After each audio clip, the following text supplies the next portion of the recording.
ஓம் சாய்ராம், ஓம் சாய்ராம், ஓம் சாய்ராம். அத்தியாயம் 37, சாவடி ஊர்வலம். இந்த அத்தியாயத்தில் வேதாந்தத்தின் சில கருத்துக்கள் பற்றி ஹேமந்த் சிலவற்றை குறிப்பிட்டுவிட்டு சாவடி ஊர்வலத்தை வர்ணிக்கிறார்.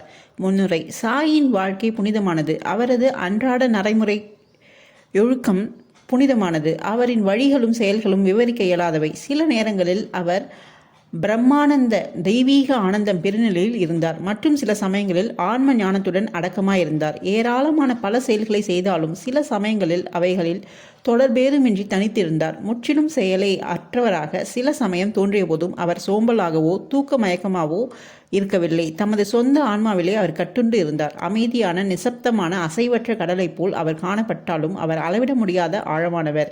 எவரே அவரின் சொல்லில் அடங்கா பெருங்குணத்தை விவரிக்க இயலும். அவர் ஆண்களை சகோதரர்கள் என்றும் பெண்களை சகோதரியாகவும் தாயாராகவும் கருதினார். எல்லோரும் அறிந்துள்ளபடி அவர் பரிபூர்ண தூய நிரந்தர புனித பிரம்மச்சாரியாவார்.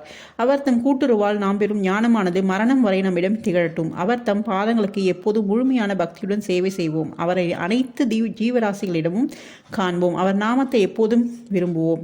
ஹேமந்த் விலகி செல்வதாக தாமே கருதும் வேதாந்தத்தின் சில தலைப்புகளில் நீண்ட விளக்கு உரை புரிந்த பின்னர் சாவடி ஊர்வலத்தை விவரிக்க செல்கிறார். சாவடி ஊர்வலம். பாபாவின் படுக்கை அறை முன்னமே விவரிக்கப்பட்டது. ஒரு நாள் அவர் மசூதியில் தூங்கினார். மறுநாள் சாவடியில் மசூதிக்கு அருகில் ஓரிரண்டு அறைகள் உள்ள கட்டிடம் தூங்கினார். பாபா இவ்வாறு மாறி மாறி தூங்குவது மகா சமாதி அடையும் வரைக்கும் நடைபெற்றது. 1909 டிசம்பர் 10 முதல் அடியார்கள் பாபாவுக்கு சாவடியிலே முறையான வழிபாடு செய்ய தொடங்கினார்.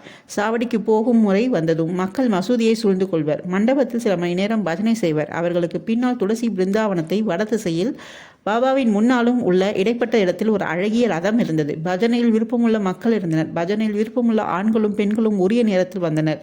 தங்கள் கைகளில் தாள், சப்லா, கர்தால், மிருதங்கம், கச்சுரா, கோல் முதலிய இன்னிசை கருவிகளை வைத்துக்கொண்டு பஜனை நடத்தினர். அங்குள்ள அடியவர்களை எல்லாம் ஈர்த்து இழுத்த காந்தம் சாய்பாபா ஆவார்.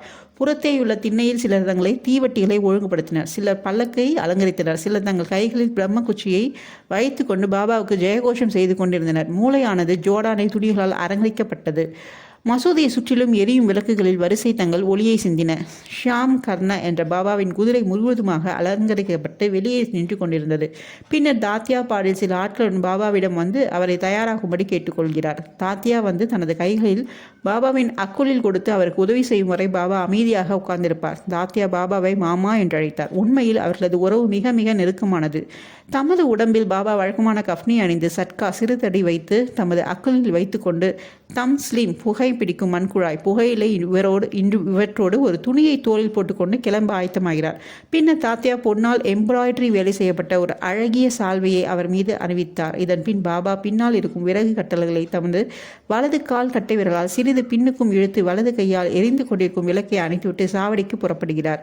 தாஷே, தம்பட்டம், பேண்டு, சங்குகள், மிருதங்கம் முதலிய எல்லா விதமான இசைக்கருவிகளும் தங்கள் விதவிதமான ஒலிகளை எழுப்புகின்றன. வான வேடிக்கைகள் மாறுபாடான வெவ்வேறு வகையான வர்ணஜால காட்சிகளை காட்டுகின்றன. வீணை, மிருதங்கத்துடன் இணைந்து ஆண்களும் பெண்களும் பஜனை செய்து கொண்டு பாபாவின் பெயரை பாடிக்கொண்டு நடக்க துவங்குகிறார்கள். சிலர் மகிழ்ச்சியால் நடனமாடினர். சிலர் பல வகையான கொடிகளையும் கம்புகளையும் எடுத்து செல்கின்றனர். மசூதியின் படிகளுக்கு பாபா வந்ததும் பல்தார்கள் பாபாவுக்கு கட்டியிறங்கினர். கட்டியம் கூறினர். பாபாவின் 2 பக்கங்களிலும் சமரசம் பிடித்துக் கொண்டிருப்பவர்கள் விசிறுபவர்களும் நின்று கொண்டிருந்தனர். அடியவர்களும் கைகளால் தாங்கப்பட்டு பாபா நடந்து வரும் வழியில் துணி மடிப்புகள் விரிக்கப்பட்டிருந்தன. அவரது இடது கையும் மகால்வதி வலது கையும் புகா சேப் ஜோக் அவர் தலை மீது குடையும் பிடித்திருந்தன. இவ்விதமாக பாபா சாவடிக்கு நடந்து செல்கிறார். முழுமையும் அலங்கரிக்கப்பட்ட ஷியாம் கர்ண என்ற சிவப்பு குதிரை வழிவகுத்து கொண்டு சென்றது. அதன் பின் பல்லக்கு, தூக்கிகள், ஏவலாட்டுகள், இசைப்பாடுவோர் மற்றும் அடியவர் கும்பலும் வந்தனர். ஹரி நாமமும் சாய் நாமமும் இசையுடன் இணைந்து குரலொலி வானை பிளந்தது. இவ்விதமாகவே ஊர்வலம் வீதி முனையை அடைந்தது. இந்த கூட்டத்தில் கலந்து கொண்ட யாவரும் மிக்க மகிழ்ச்சி அடைந்து களிப்புடன் காணப்பட்டனர். இந்த முனைக்கு வந்ததும் பாபா சாவடியை நோக்கி நின்று கொண்டார். ஏதோ ஒரு விசித்திரமான ஒளியுடன் அவர் பிரகாசித்தார். அதிகாலையை போன்றோ உதயசூரியனின் பிரபையை போன்று அவர் முகம் சுடரொளி வீசியது. ஒருமுகப்பட்ட மனதுடன் பாபா அங்கு யாரையோ கூப்பிடுவோர் போல் வடக்கு திக்கை நோக்கி நிற்கிறார். எல்லா இசைக்கருவிலும் ஒலித்துக் கொண்டிருக்கும் போது பாபா தமது வலது கையை மேலும் கீழும் சிறிது நேரம் அசைக்கிறார். இந்நேரம் காகா சாஹிப் தீஷித் குலால் என்ற சிவப்பு பொடியுடன் கலந்த மலர்களை கொண்ட வெள்ளித்தட்டுடன் முன்னே வந்து அவைகளை பாபாவின் திருமணியில் அடிக்கடி தூவினார். இத்தருணத்தில் இன்னிசை கருவிகள் மிகச் சிறப்பாக ஒலித்தன. பாபாவின் முகம் நிலையுறுதியான அதிகரிக்கப்பட்ட காந்தியுடனும் அழகுடனும் கதிரை உமிழ்ந்தது. எல்லா மக்களும் இச்சோதியை தங்கள் மன நிறைவு கொள்ளும் வரை பருகிறார்கள். இந்நிகழ்ச்சியின் காட்சியும் உயர்வான கீர்த்தியும் விவரிக்க வார்த்தைகள் தவறிவிடுகின்றன. சில சமயங்களில் மகாஸ்பதி ஏதோ ஒரு ஆவேசம் பிடித்தது போல் ஆடுகிறார். ஆனால் பாபாவின் ஏகாக்கிர சித்தம் கவனம் சிறிதளவும் கலைக்கப்படாததாக கண்டு அனைவரும் அதிசயித்தனர். தமது கையில் விளக்குடன் தாத்பாயின் பாபாவின் இடதுபுறத்திலும் பகவத் மகாசாவதி வலதுபுறத்திலும் பாபாவின் ஆடை நுனியை பிடித்து கொண்டு வருகிறார்கள். எத்தகைய சுந்தர ஊர்வலம், எத்தகைய பக்தியின் பாங்குகள்! இதை காண ஆண்களும் பெண்களும் ஏழை பணக்காரர்களும் அங்கு ஒன்றாக திரண்டுள்ளனர். பாபா மிக மெதுவாக நடக்கிறார். பக்தர்கள் இரு பக்கங்களிலும் அன்புடனும் பக்தியுடனும் தொடர்கிறார்கள். அவ்விடத்து வளிமண்டலம் முழுவதும் மகிழ்ச்சி ஊடுருப்பது. ஊர்வலம் சாவடி அடைகிறது. அக்காட்சி அந்நாட்களும் சென்றுவிட்டன. ஒருவரும் அவைகளை இப்போதோ எதிர்காலத்திலோ பார்க்க முடியாது. எனினும் அக்காட்சியை தோற்றத்திலேயே நினைவு கூர்ந்தும் மனக்கண் முன் கொண்டதும் நமது உள்ளங்களுக்கு அமைதியும் திருப்தியும் கொணரலாம். சாவடியும் நல்ல வெண்மையான கூரை, கண்ணாடிகள், பல்வேறு வித விளக்குகள் இவைகளால் அலங்கரிக்கப்பட்டிருக்கிறது. அதை அடைந்ததும் தாத்தியா முன்னால் சென்று ஒரு ஆசனத்தை விரித்து ஒரு திண்டை வைத்துவிட்டு பாபாவை அமரச் செய்து நல்ல கோட்டையும் அணிவிக்கிறார். பின்னர் அடியவர்கள் அவரை பல்வேறு விதங்களில் வழிபடுகின்றனர். இறகுகளுடன் கூடிய கிரீடத்தை அவருக்கு சுட்டுகின்றார்கள். அவர் கழுத்தை சுற்றி பூமாலையிலும் மணி பூன் மாலைகளையும் அணிவித்து நறுமணம் கமழும் நேர்கோடுகளையும் ஒரு புள்ளியையும் வைணவ அடியார்களை போன்று இட்டு அவரை உள்ளம் நிறைவடையும் வண்ணம் நீண்ட நேரம் கூர்ந்து பார்க்கிறார்கள். தலை அணியை அடிக்கடி மாற்றுகிறார். அவர் தூக்கி எறிந்து விடுவார் என்று பயந்து அவர்கள் தலையிலிருந்து எடுத்து மேலே சிறிது தூக்கி பிடிக்கிறார்கள். அவர்கள் உள்ளங்களையெல்லாம் பாபா அறிகிறார். அடக்க முடுக்கவுடன் தடை செய்யாமலும் அவர்கள் இஷ்டங்களுக்கெல்லாம் பாபா சாதுவாக கீழ்ப்படுகிறார். இவ்வலங்காரங்களுடன் வியக்கத்தக்க அழகுடன் திகழ்கிறார். நானா சாஹிப் நிமோன்கர் கம்பை சுற்றி செய்யப்பட்டுள்ள அழகான குஞ்சரங்களுடன் கூடிய குடையை மேலே பிடிக்கிறார். பாபு சாஹிப் ஜோக் ஒரு வெள்ளி பாத்திரத்தில் பாபாவின் பாதங்களை கழுவுகிறார்.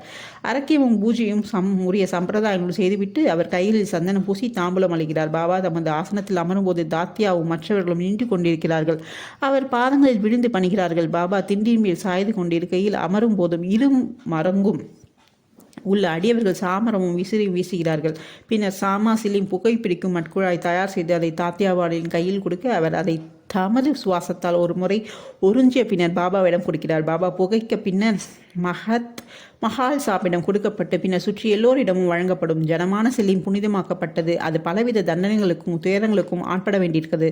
குயவர்களால் அது மிதியுண்டும் திறந்த வழியில் காய வைக்கப்பட்டும் நெருப்பில் சுடப்பட்டும் இருப்பினும் அது பாபாவின் கையில் படுவதற்கு அவரின் முத்தத்தை பெறுவதற்கும் நல்ல அதிர்ஷ்டம் பெற்றிருக்கிறது. அதன் பின் விழா முடிவடைந்து பூமாலையை பாபாவின் கழுத்தில் அடியவர்கள் இடுகிறார்கள். சென்றும் அளிக்கிறார்கள். உணர்ச்சி வசமுறா நடுநிலைமையின் அவாவின்மையின் அவதாரமாகிய பாபா அட்டிகை அணிமணிகள் பூமாலைகள் மற்றும் பல அலங்காரங்கள் அவைகளை பற்றி எல்லாம் எல்லலும் கவலைப்படுவதில்லை. ஆனால் தம் அடியவர்களிடம் உள்ள உண்மையான அன்பின் காரணமாக அவரவர்கள் தாங்கள் விரும்பிய வழிகளை கையாண்டு மகிழ்வடைய அனுமதித்தார். முடிவாக இன்னிசை கருவிகள் தங்கள் புனித ராகங்களை ஒலித்துக் கொண்டிருக்கும் பாபு சாஹிப் ஜோக் எல்லா சம்பிரதாயங்களும் ஆர்த்தி காண்பிக்கின்றனர். இந்த ஆரத்தி முடிவுற்றதும் அடியவர்கள் ஒவ்வொருவராக வணங்கி விடை பெற்றுக் கொண்டு வீடுகளுக்கு திரும்புகிறார்கள். தாத்தியாபாட்டில் அவருக்கு சிலிம் பன்னீர் அக்தர் செங் அவைகளை அழித்துவிட்டு புறப்படுவதற்காக எழும்போது பாபா அவரிடம், அன்பு ததும்ப என்னை பார்த்துக்கொள், வேண்டுமானால் போ, இரவில் சில சமயங்கள் வந்து என்னை விசாரித்துக்கொள் என்று கூறுகிறார். சரியென விடையளித்துவிட்டு தாத்தியாபாட்டில் சாவடியை விட்டு வீட்டு செல்கிறார். பின்னர் பாபா தாமே படுக்கையை தயாரித்துக் கொள்கிறார். ஒன்றின் மேல் ஒன்றாக 50-60 வெள்ளை துண்டுகளை விரித்து படுக்கையை தயார் செய்து கொண்டு இளைப்பாற செல்கிறார். வாசகர்கள் ஒவ்வொரு நாளும் படுக்க முன் சாய்பாபாவையும் அவரது சாவடி ஊர்வலத்தையும் நினைவு கூறும்படி என வேண்டுகோளுடன் இந்த அத்தியாயத்தை முடித்து நாமும் இளைப்பாறுவோமாக. ஸ்ரீ சாயை பணிக. அனைவருக்கும் சாந்தி நிலவட்டும். ஓம் சாய்ராம், ஓம் சாய்ராம், ஓம் சாய்ராம். அடுத்த அத்தியாயத்தில் சந்திப்போம். நன்றி.